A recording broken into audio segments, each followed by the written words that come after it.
오늘 우리에게 주시는 하나님 말씀은 요한복음 1장 29절에서 34절 말씀입니다. 이튿날 요한이 예수께서 자기에게 나아오심을 보고 이르되 보라, 세상 죄를 지고 가는 하나님의 어린 양이로다. 내가 전에 말하기를 내 뒤에 오는 사람이 있는데 나보다 앞선 것은 그가 나보다 먼저 계심이라 한 것이 이 사람을 가리킴이라. 나도 그를 알지 못하였으나 내가 와서 물로 세례를 베푸는 것은 그를 이스라엘에 나타내려 함이라 하니라. 요한이 또 증언하여 이르되 내가 보매 성령이 비둘기같이 하늘로부터 내려와서 그의 위에 머물렀더라. 나도 그를 알지 못하였으나 나를 보내어 물로 세례를 베풀라 하신 그이가 나에게 말씀하시되 성령이 내려서 누구 위에든지 머무는 것을 보거든 그가 곧 성령으로 세례를 베푸는 이인 줄 알라 하셨기에 내가 보고 그가 하나님의 아들이심을 증언하였노라 하니라. 아멘.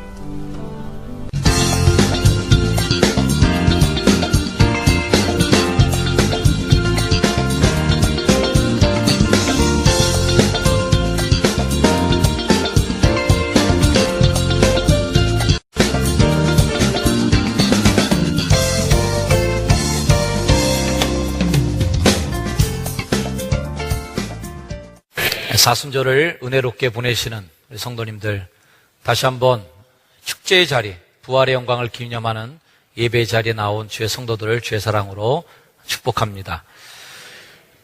사순절을 보내면서 요한복음 강해 중에 특별히 오늘의 말씀을 여러분과 함께 나누게 된 것이 참 하나님의 적절한 은혜의 타이밍이라고 생각합니다.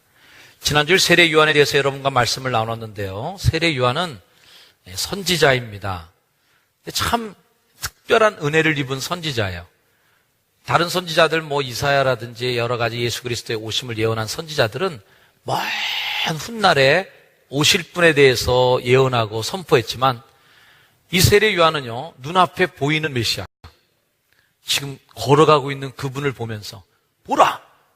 저분이 세상 죄를 지고 가는 하나님의 어린 양이다. 메시아를 자신의 눈으로 직접 목격하면서 메시아됨을 선포한 분이 바로 세례 요한이죠. 오늘 이 말씀을 중심으로 해서 세례 요한이 선포한 예언자적인 선포에 대한 말씀을 여러분과 나누려고 합니다. 보라, 세상 죄를 지고 가는 하나님의 어린 양이로다. 이 어린 양에 대한 말씀을 좀 더 깊이 나누려고 하는데요.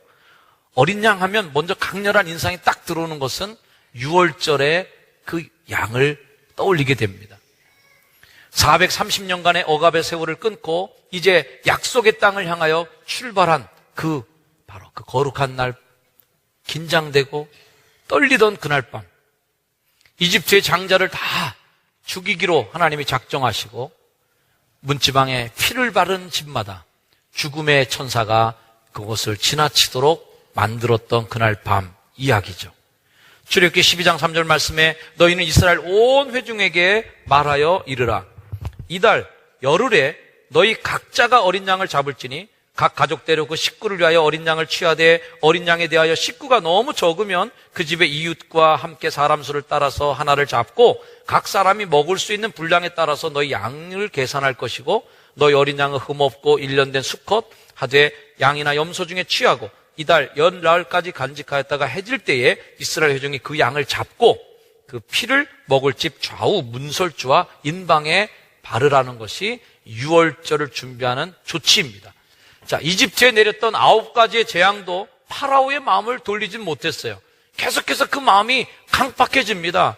이제 하나님 모세를 통해 마지막 10번째 재앙을 내리시는데 그 재앙은 바로 이제 장자를 다 죽이는 거죠. 장자는 예나 지금이나 집안의 대를 잇는 아주 중요한 의미를 갖습니다. 그 살벌했던 장자가 죽어나갔던 그 살육의 밤, 그 죽음의 천사를 피해갈 수 있는 유일한 방법을 주님이 제시해 주셨는데 그것은 문지방과 문설주의 인방에 어린 양의 피를 발라놓으라는 겁니다. 가족대로, 식구 수대로 어린 양을 준비해서 잡으라는 거예요. 간혹 보면 신방 가고 그러면은 예수 안 믿는 남편분들, 그런 분들 가끔 이런 얘기 합니다. 아유, 우리 집은 대표로 우리 아내가 다 예수 잘 믿고 이분이 그냥 다 열심히 하고 있으니까 대표 선수로 이 양반이 다 하니까 뭐 봐주십시오. 뭐 이런 얘기예요. 오늘 성경 말씀 보니까 그게 잘 안 통하는 것 같아요. 식구수대로 다 해라는 거예요. 대표로 한 명만 잡고 피 많이 남아 돌아오는데, 아유, 여러분, 그 문지방에 바르면 피 얼마나 들겠어요. 그 손가락 하나만 따도 그 정도 다 바르겠죠. 근데 그걸 식구수대로 다 잡으라는 거예요. 한 명당 한 마리씩 식구수 하나의 희생이 들어가 있으라는 얘기죠. 그렇게 해서 잡은 어린 양의 피로 인해서 이스라엘 자손들의 자녀들은 생명을 얻게 되고요. 이집트의 장자들이 죽게 됩니다. 어린 양의 피는 표적이었어요. 출애굽기 12장 13절 말씀에 이 어린 양의 피가 왜 필요한지를 알려줍니다. 내가 애굽 땅을 칠 때에 그 피가 너희가 사는 집에 있어서 너희를 위하여 표적이 되리라. 이 표적은 뭐 영어식 표현으로 성경을 보면 사인이에요. 이게 너희들을 위한 사인이다 라는 겁니다. 이 사인이 얼마나 위력이 강한지 아십니까? 아무리 종이에 쓰인 여러 가지 말, 아무리 좋은 말 많이 써놔도 사인, 서명, 도장 찍히기 전까지는 그건 종이 쪼가리에 불과하지만 사인이 들어감과 동시에 그 종이는 내 재산 모두를 좌지우지할 수 있는 종이 쪼가리가 되기도 하고요. 내 운명을 바꾸는 계약서가 되기도 하고요. 강력한 힘을 갖는 증빙 자료가 되는 거예요. 사인이. 그러니 하나님께서 이것이 너에게 사인될 거야. 강력한 인증을 해주신 거예요. 뭐예요? 어린 양의 피가 사인이다. 이거 있으면 그 생명을 살리는 힘이 되는 거죠. 내가 피를 볼 때 너희를 넘어가리니 재앙이 너에게 내려 멸하지 아니하리라. 이 넘어간다라는 말에서 이제 6월절이 나왔죠. 패스 오버. 지나쳐 버린다. 성경에 불뱀에 물린 이야기가 구약성경에 나옵니다. 이스라엘 사람들이 불순종하는 바람에 뱀이 나와서 막 불뱀에 물려 사람들이 죽는데 그 불뱀에 물려 죽는 사람들을 살리는 길은 구리로 만든 노스로 만든 뱀을 장대에 매달아 갖고 그 뱀을 본 자마다 다 산다는 거예요. 여러분, 뱀에 물려서 독이 많이 들어갈 수도 있고 조금 들어간 사람도 있고 물려서 30분 지난 사람도 있고 1시간 지난 사람도 있고 그런데 어떻게 한 번만 다 보면 다 구원받는다는 이 평준화가 무슨 웬 말입니까? 나쁜 짓 많이 한 놈은 죽어야 되고 그래도 착한 사람들은 좀 빨리 살아야 되는 거 아니에요? 아니에요. 그 불뱀을 본 자마다 장대 끝에 달린 뱀을 본 자마다 사는데 예수님께서도 요한복음 3장 말씀에서 얘기하기를 인자도 들려야 하리니 인자도 장대 끝에 매달린 그 뱀처럼 인자도 들려야 하리니 이는 누구든지 저를 믿는 자마다 멸망치 않고 영생을 얻게 하려 하심이라. 할렐루야. 이 피의 은혜, 문지방에 바른 피는요 누구나 차별 없이 주신 하나님의 은총의 표현이에요. 전설에 의하면, 성경에 나오지 않는 얘기입니다. 전설에 의하면 그 당시 이집트 사람들 중에서도 장자가 30사람이 있었다는 거예요. 히브리 사람들 하는 짓을 보니까 막 양 잡아갖고 막 피 바르고 막 난리가 났어요. 왜 그래? 니네들 왜 그래? 그러니까 이런 일이 있다는 거죠. 그래? 야, 이거 어떻게 하냐? 불안한데? 믿자야 본전인데 우리도 한번 발라보자. 그러고 바른 집은 살았다는 거예요. 제가 요즘에 착하게 살자는 얘기 많이 했지만 그리스도를 닮은 착한 성도는 구원받은 이후에 우리의 성화의 과정이고요. 구원받는 것은, 여러분 오해하지 마시고 들으세요. 구원받는 것은 성실이 아니라 은혜입니다. 은혜로 우리가 그 주의 은혜를 받아서 구원받았다면 그리스도를 닮아가는 착한 성도가 돼야 되지 않겠냐는 은혜의 반응, 은혜에 대한 열매를 제가 설교하는 거지 안 착하면 다 지옥 갈 겁니다 이렇게 설교한 적은 제가 없습니다. 여러분 괜히 오해하지 마세요. 그 집에 누가 살고 있든지 간에 그 집에 누가 있든지 간에 어린 양의 피가 묻어있는 그 집은 죽음의 신이 지나갔다. 하나님이 주신 은혜의 표식입니다. 누구든지 주를 믿으며 구원 얻으리라. 바로 이것이 복음의 은혜요. 십자가를 바라보는 이들마다 그 십자가 앞에 내 죄를 고백하고 주의 피가 내 삶에 의미가 있는 것을 고백하는 이들마다 멸망치 않고 구원을 입는 오직 은혜. 솔라 그라티아. 하나님의 은혜로만 우리가 구원을 입는 것인데, 그것은 내 공로로는 그 피를 받을 수 없기 때문에 은혜인 거예요. 왜? 그냥 그 피를 우리에게 줬기 때문에 우리가 그 피를 받을 수 있는 거지, 떡 줄 사람 생각도 안 하는데 김치국물 마시고 있다고 되는 게 아니라는 거죠. 주의 은혜는 무엇인가? 먼저 그 피를 우리에게 주신 것이고, 그 피를 내가 받는 것은 은혜로 받았던 것입니다. 베드로전서 1장 18절 말씀, 너희가 알거니와 너희 조상들이 물려준 헛된 행실에서 대속함을 받은 것은 은이나 금같이 없어질 것으로 된 것이 아니요 오직 흠없고 점없는 어린 양 같은 그리스도의 보배로운 피로 된 것이니라. 아멘. 그래서 그 피는 그냥 피라고 얘기하지 아니하고 보배로운 피라고 얘기하는 겁니다. 주의 보혈 능력이 또다. 주의 피. 아멘. 미드호. 그분의 보혈이 능력이. 왜? 그 보혈은 말로 예수 그리스도께서 주시는 희생의 상징이었고, 그 보혈의 능력이 그 집에 죽음의 신을 도달하지 못하게 만드는 사인이었고 표적이었다. 여러분의 영혼의 눈, 여러분 영혼의 문 위에 그리스도의 보혈이 묻어 있습니까? 여러분의 삶의 자리에 그리스도의 보혈의 흔적이 묻어 있습니까? 어린 양의 바로 유월절 피로 구원 얻는 것이죠. 어린 양을 생각할 때 두 번째 이미지는 속죄 양의 이미지가 있어요. 하나님은 죄사함을 받는 희생제사를 이렇게 드리라고 우리에게 가르쳐 주셨습니다. 죄를 해결해야 되는데 하나님이 이렇게 해야 된다고 구약시대의 방법이죠. 레위기 3장 말씀에 있는 것인데, 만일 그의 예물로 드리는 것이 어린 양이면 그것을 여호와 앞에 끌어다가 그 예물의 머리에 안수하고 회막 앞에서 잡을 것이고, 아론의 자손 제사장은 그 피를 제단 사방에다가 피를 뿌려라. 이게 죄를 사함받는 방법이다. 잘 아시다시피 죄 사함받는 제사를 드리기 위해서는 제물이 필요한데, 그 제물을 관리하는 특별한 조치가 있습니다. 그것은 뭐냐면 안수하라는 거예요. 제물의가 안수. 예물의 머리 안수하는 것은 그 주인이 그 일을 해야 됩니다. 죄 지은 당사자가. 그러면서 뭐 하는 거예요? 내 죄를 이 어린 양에게 전가시키는 거예요. 야, 네가 대신해 라고 나의 죄를 맡겨버리는 거죠. 내 죄를 대신해서 죄를 뒤집어 쓴 제물은 하나님 앞에서 죽어지고 그 피가 제단 사방에 뿌려져서 희생양이 되는 겁니다. 이사야는 그런 예수님을 이렇게 묘사했어요. 그가 곤욕을 당하여 괴로울 때도 그의 입을 열지 아니하였으며 마치 도수장으로 끌려가는 어린 양과 털 깎는 자 앞에서 잠잠한 양같이 그의 입을 열지 아니하였도다. 또 예수님은 그가 채찍에 맞음으로 대신 맞는 거예요, 양이. 너희가 나음을 입었고, 그가 매맞고 죽임을 당함으로 너희가 삶을 얻는 대신 죽는 속죄 양이 됐던 거죠.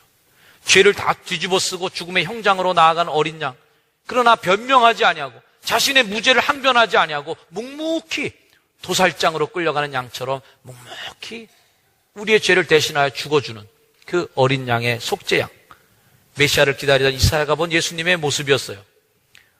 그러나 그 예수님이 그렇게 죽으실 뿐 아니라 어린 양의 또 다른 의미 중에 하나는 승리하는 왕입니다.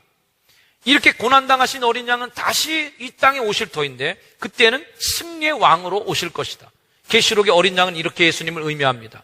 계시록 17장 14절 말씀, 그들이 어린 양과 더불어 싸우려니와, 우리는 어린 양이 그들과 이제 더불어 싸우게 되는데, 어린 양은 만주의 주시고 만왕의 왕이기 때문에 그들을 이길 것이다. 어린 양은 이긴다. 그분만 이기는 게 아니라 그와 함께 있는 자들, 곧 부르심을 받고 택하심을 받은 진실한 자들도 덩달아 이긴다. 어린 양은 승리의 왕이십니다. 그 어린 양이 다시 오셔서 우리를 천국잔치로 초대하시는데, 바로 19장 19절 말씀, 천사가 내게 말하기를 기록하라, 어린 양의 혼인잔치에 청함을 받은 이들은 복이 있도다. 이것은 참되신 하나님의 말씀이다. 여러분, 승리의 왕, 신랑 되신 주님께서 어린 양의 승리의 함을 갖고 이 땅에 오실 때 그 혼인잔치에 청함받게 되길 축복합니다. 계시록 7장 10절 말씀에 큰 소리로 외쳐 이르되 구원하심이 보좌에 앉으신 우리 하나님과 어린 양께 있도다. 아멘. 찬양 많이 불렀잖아요. 구원하심이 보좌에 앉으신 우리 하나님과 어린 양께 있도다. 할렐루야. 어린 양이 바로 승리의 왕으로 오시는 그날, 구원하심에 완성하는 그날, 어린 양의 신부 되신 여러분들, 주님께 청함받고 그 혼인잔치에 들어가서 영원한 주님과 함께 왕노릇하는 승리의 왕과 함께 천년의 왕국의 주인이 되는 축복의 주인공들이 되시기를 주의 이름으로 축원합니다. 옆에 분에 가면 인사해 주세요. 혼인잔치에 초대받읍시다. 혼인잔치에 초대받읍시다. 우리, 네. 어린 양은 희생적 사랑의 계시입니다. 우리가 2018년 전도축제의 표어를 저렇게 정했어요. 사랑하면 전도합니다. 제가 자주 쓰는 인용구 중에 사랑하면 대가를 지불한다, 이런 말이에요. 사랑하면요, 기꺼이 대가를 지불할 줄 압니다. 그건 누가 시켜서 하는 일도 아니고 억압된 것으로 하는 것이 아니라 저절로 그렇게 돼요. 저절로 돼요. 연애를 시작한 아이들은 용돈이 모자르기 시작합니다. 그쵸? 용돈 많이 줘야 됩니다. 연애 시작하면. 왜? 사랑하니까. 돈 많이 필요한 거 이젠. 내 거를 주고 싶어 하고, 맛있는 거 사주고 싶어 하고, 좋은 거 같이 보고 싶고, 예쁜 거 같이 보러 다니고 싶고, 해주고 싶은 게 많은 거예요. 그렇죠? 이재준 청년? 청년이 아니죠, 또. 많이 잘 해줬어요? 연애할 때? 신부 표정이 별로 안 좋아요. 사랑하면 희생했을 거예요. 그리고 그런 내 것을 아낌없이 주는 사랑으로 말미암아 결혼하게 된 거죠. 이기적이고 사랑한다고 말만 하면서 말이야, 아무것도 해주지도 않고. 그렇다면 그 사랑은 절대 열매 맺지 못했을 겁니다. 우리 따라합시다. 사랑하면 대가를 지불한다. 사랑하면 전도한다. 사랑은 결코 낭만이 아닙니다. 사랑은 굉장히 힘들어요. 왜? 대가를 지불하기 때문에. 자녀들 다 키워보셨겠지만 내 사랑하는 자식이 태어나면 기꺼이 여러분의 모든 것을 다 그 아이를 위해서 희생하셨을 것입니다. 안 그랬으면 그 아이들이 지금 살아있지도 못하겠죠. 아낌없이 줬기 때문에. 로마서 5장의 말씀처럼 우리가 아직 죄인 되었을 때에 그리스도께서 우리를 위하여 죽으심으로 하나님께서 우리에 대한 자기의 사랑을 확증하셨느니라. 사랑했기 때문에 죽으심, 사랑했기 때문에 그 사랑을 증명할 수 있도록 십자가의 죽으심으로 우리에 대한 자신의 사랑을 증명해 주셨습니다. 그 사랑이야말로 조건 없이 우리를 위해 흘리신 보혈이었어요. 그래서 주님의 그 모습은 보라, 세상 죄를 지고 가는 하나님의 어린 양이로다. 그냥 양이 아니었어요. 하나님의 사명을 짊어진 어린 양, 하나님의 명령을 대신해서 죄로 말미암아 죽어야 된다라고 하는 하나님의 공의를 대신하기 위해서 세상 죄를 지고 가는 하나님의 어린 양. 그래서 우리는 하나님의 자기 대속적인 사랑의 그 놀라운 은혜를 십자가를 통해 입게 된 것입니다. 그런데 제가 말한 이 모든 십자가에 대한 은혜, 십자가의 사랑이 도대체 나랑 무슨 관계가 있겠습니까? 오늘 설교의 핵심은 바로 이거예요. 나의 고백이 거기 없으면 유월절 희생양, 속죄양, 승리의 왕, 아무리 너울 좋은 별명들을 많이 갖고 있는 그 어린 양이라도 내가 고백하지 않으면 아무 소용없다. 가장 중요한 것은 그 어린 양이 나와 무슨 상관이 있냐라는 거죠. 어린 양의 희생과 그 피가 내 삶 속에 묻어 있는가? 어린 양의 보혈이 내가 예수 믿는 사람인데 예수 믿는 내 속에 그 피가 묻어 있어서 그 피가 나를 증명해내고 하나님이 내게 주신 그 사랑을 확증하는 그 은혜를 내가 피를 입고 살고 있는 하나님께 거듭난 자인가? 믿음이라는 것은 무엇이냐면 다름 아닌 그 어린 양의 희생이, 그 피가 나를 위해서 주신 은혜인 것을 고백하고 믿는 믿음이 바로 그 믿음이죠. 믿음이 별거겠어요. 주님은 제자들과 마지막 식탁에서 말씀하시면서 잔을 가지사 감사 기도를 드리신 다음 제자들에게 주시며 말씀하셨습니다. 너희가 다 이것을 마시라. 이것은 죄사함을 얻게 하려고 많은 사람을 위해 흘린 내 언약의 피, 나의 피, 곧 언약의 피다. 왜 그 피가 언약의 피입니까? 약속이 들어있는 피이기 때문에. 무슨 약속? 내가 이 십자가에서 피를 흘릴 것인데 이 피의 능력을 믿는 자마다, 누구든지 나를 믿는 자마다 멸망치 않고 영생을 얻게 하신다고 하는 약속이 있는 표징이요 사인이고, 그것이 내가 여러분에게 드린, 내가 내 피로 너와 약속하는 내 언약이다 말이에요. 여러분, 그 피가 묻어있는 자마다 멸망치 않고 살아나는 그 축복, 영원 구원의 은혜 역사가 느껴지지 않고 경험되지 않았다면 이 사순절은 우리에게 무슨 의미가 있고, 십자가는 무슨 의미로 우리가 세워놨고, 교회 첨탑에 걸린 그 아름다운 십자가는 도대체 무슨 힘이 있다는 얘기예요.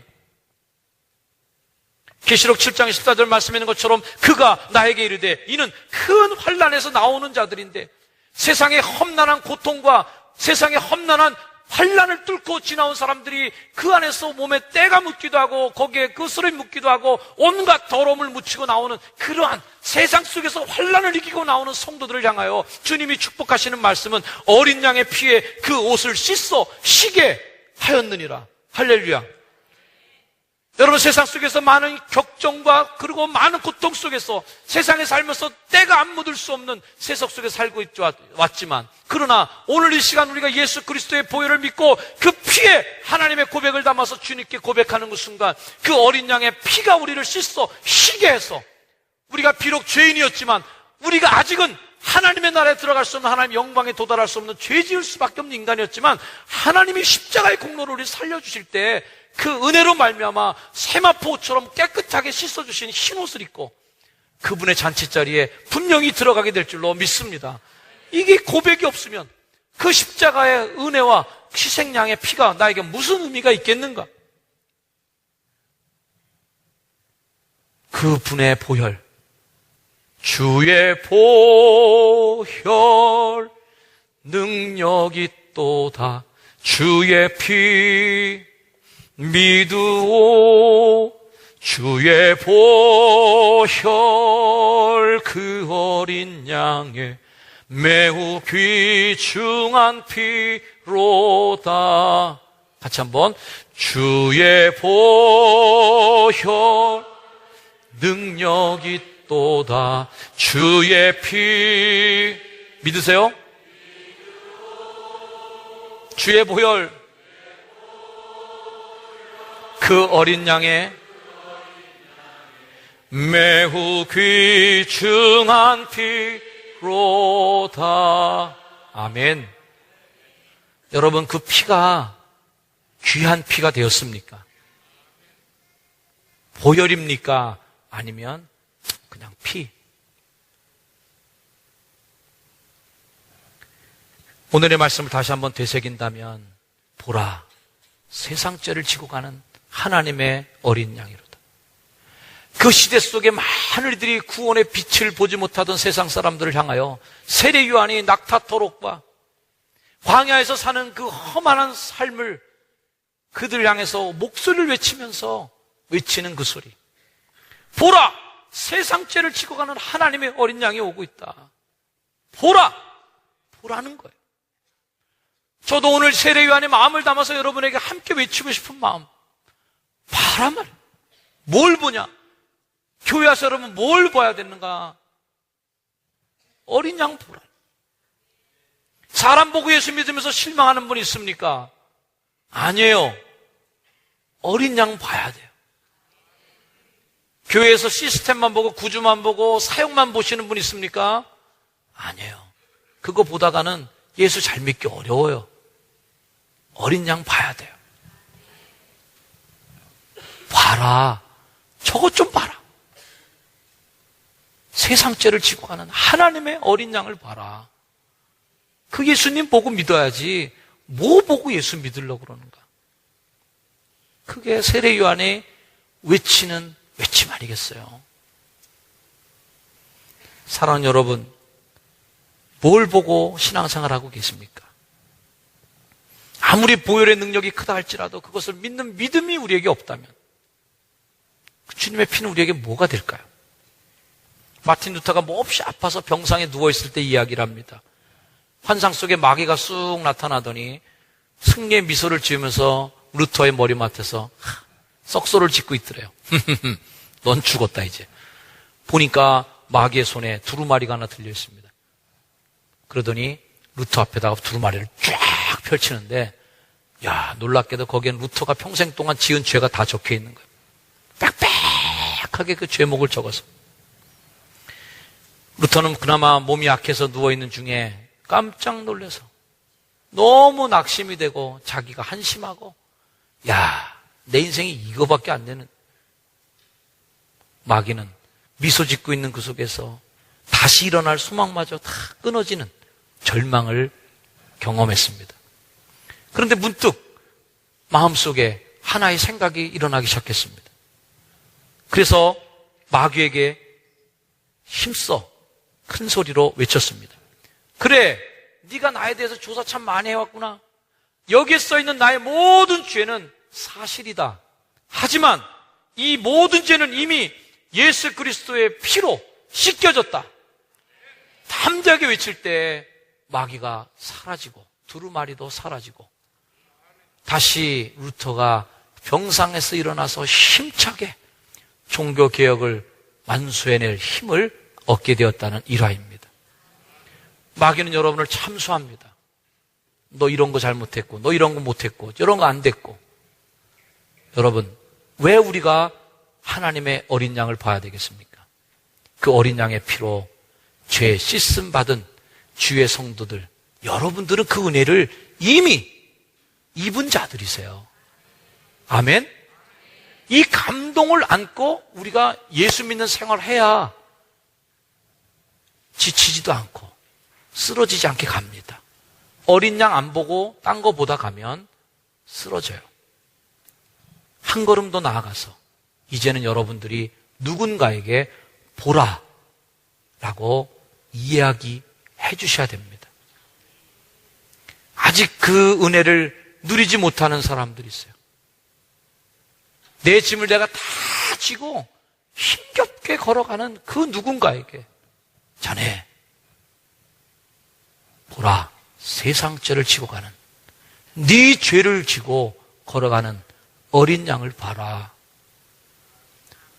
너 인생의 고민, 사업의 고민, 가정의 그 짐을 다 지고 너 혼자 쓰러지지 말고 예수님 좀 보고 이제는 그 어린 양이 너의 짐을 대신 지고 가는 것을 믿고 좀 행복하게 좀 살으라고 소개해 줘야 되지 않겠습니까?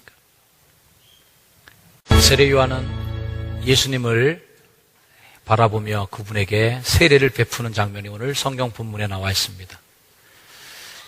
한 명에게 세례를 베푼 그 세례 요한의 세례 베품의 시작으로 온 인류를 구원하시는 메시아의 탄생이 시작되었고 성령의 비둘기같이 예수 그리스도에게 임함으로 그분의 공생애가 시작이 됩니다.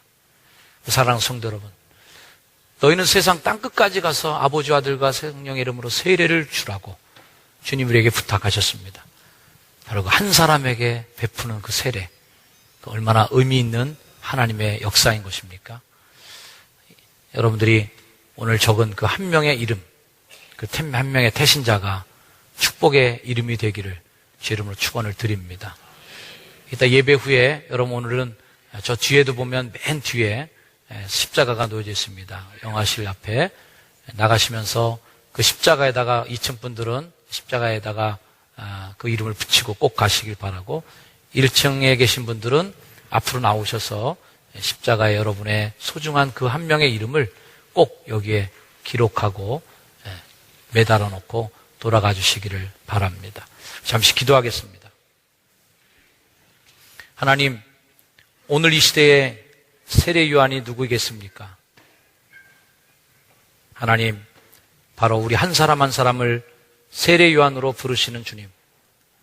누군가에게 보라! 라고 외칠 수 있는 어린 양을 보라. 예수님을 바라보라고 외치는 선지자가 이 시대에도 필요합니다.